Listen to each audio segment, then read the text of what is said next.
नमस्कार दोस्तों। हाल ही में भारत के कृषि मंत्री शिवराज सिंह चौहान ने एक बड़ी घोषणा की है। भारत अब चावल उत्पादन के मामले में चीन को पीछे छोड़कर दुनिया में नंबर 1 बन गया है।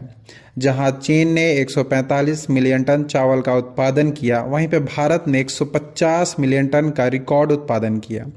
लेकिन क्या उपलब्धि टिकाऊ है, यानी सस्टेनेबल है? आइए इसके पीछे की कहानी जानते हैं इस वीडियो में। आधुनिक कृषि यानी मॉडर्न एग्रीकल्चर इतिहास की एक पहली बार है जब भारत ने चीन को पीछे पछाड़ा है। दुनिया की कुल चावल उत्पादन में लगभग 28% केवल भारत पैदा करता है।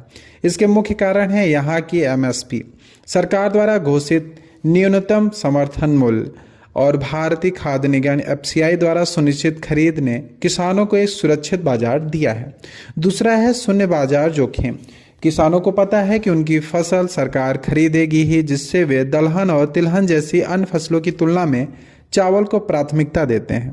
हरित क्रांति की विरासत, उच्च उपज वाले बीज यानी हाइब्रिड उर्वरक सब्सिडी और नहर नलकूप सिंचाई के विस्तार से पंजाब, हरियाणा, पश्चिमी यूपी जैसे राज्यों में काफ़ी लाभ मिलता है। वहाँ पे सिंचाई अच्छी है, जिसके कारण वहाँ पे उत्पादन अच्छे देखे जा सकते हैं। भारत दुनिया का सबसे बड़ा चावल निर्यातक भी है। हम विकसित देशों को प्रीमियम बासमती और खाद्य कमी वाले देशों को बगैर यानी गैर बासमती चावल भेजते हैं यानी बेचते हैं। नंबर 1 बनने की इस दौड़ में हमें भारी पर्यावरणीय और आर्थिक कीमत चुकानी पड़ रही है। जैसे कि पहला है जल संकट। चावल एक वाटर इंसेंटिव फसल है। पंजाब, हरियाणा जैसे अर्ध शुष्क क्षेत्रों में चावल उगाने से जो वाटर लेवल है वो तेजी से नीचे जा रहा है और कई क्षेत्रों में डार्क जोन भी बन गए हैं। दूसरा है इन्वायरमेंटल की क्षति। बाढ़ वाले धान के खेतों में मीथेन गैस का उत्सर्जन काफ़ी ज़्यादा होती है और जलवायु परिवर्तन में योगदान देता है। साथ ही एक ही फसल चक्र यानी धान गेहूँ से मिट्टी की जो उर्वरकता क्षमता है वह काफ़ी कम हो जाती है। असमान उत्पादकता, भारत में उत्पादकता एक समान नहीं है। जहां पंजाब में उत्पादकता करीब 4400 किलो पर हेक्टेयर है, वहीं पे बिहार में केवल 2500 किलोग्राम पर हेक्टेयर है। आर्थिक बोझ के बारे में अगर बात करें तो सरकार को अपनी ज़रूरत से कहीं ज़्यादा चावल खरीदना पड़ता है, जिससे क्या होता है कि भंडारण, परिवहन और बर्बादी का जोखिम बढ़ जाता है। प्रति हेक्टेयर सरकार को लगभग 1,30,000 रुपये से अधिक खर्च करने पड़ते हैं, जिससे खाद्य सब्सिडी बिल बढ़ रहा है, काफ़ी उस पर प्रभाव पड़ रहा है। चावल पर अत्यधिक ध्यान देने के कारण दलहन, तिलहन, मोटे अनाज की खेती में काफ़ी कमी आई है। परिणाम स्वरूप क्या हुआ कि भारत को आज भी खाद्य तेल और दालों को आयात करनी पड़ रही है।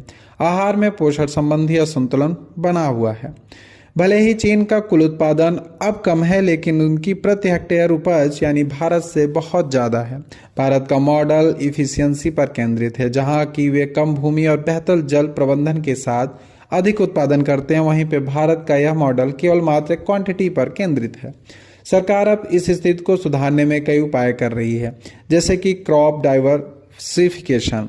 जल तनाव वाले क्षेत्र में किसान को धान से दूसरी फसलों पर जाने के लिए वित्तीय प्रोत्साहन दिया जा रहा है। सतत टेक्नोलॉजी यानी डायरेक्ट सीडेड राइस और अल्टरनेट वेटिंग एंड ड्राइंग जैसी टेक्नोलॉजी का यूज करके कम पानी लगे और उत्सर्जन कम हो, जिसके कारण हमें अपनी लागत को कम किया जा सके। क्षेत्रीय योजना, चावल की खेती को उन क्षेत्रों में प्रोत्साहित करना जहां पे पानी की प्रचुर मात्रा उपलब्ध है, यानी जहां पे पानी पर्याप्त है वहां पर हम किसानों को प्रोत्साहित करेंगे धान को उगाने के लिए। चीन को पीछे छोड़ना गर्व की बात है, लेकिन यह हमें सुनिश्चित करना होगा कि हमारी खाद्य सुरक्षा पर्यावरण की बलि देकर न की जाए। भविष्य में आने वाले जो जनरेशन है उनके लिए हमको सस्टेनेबल की तरफ बढ़ना होगा, बल्कि खेती को स्थिर होना चाहिए।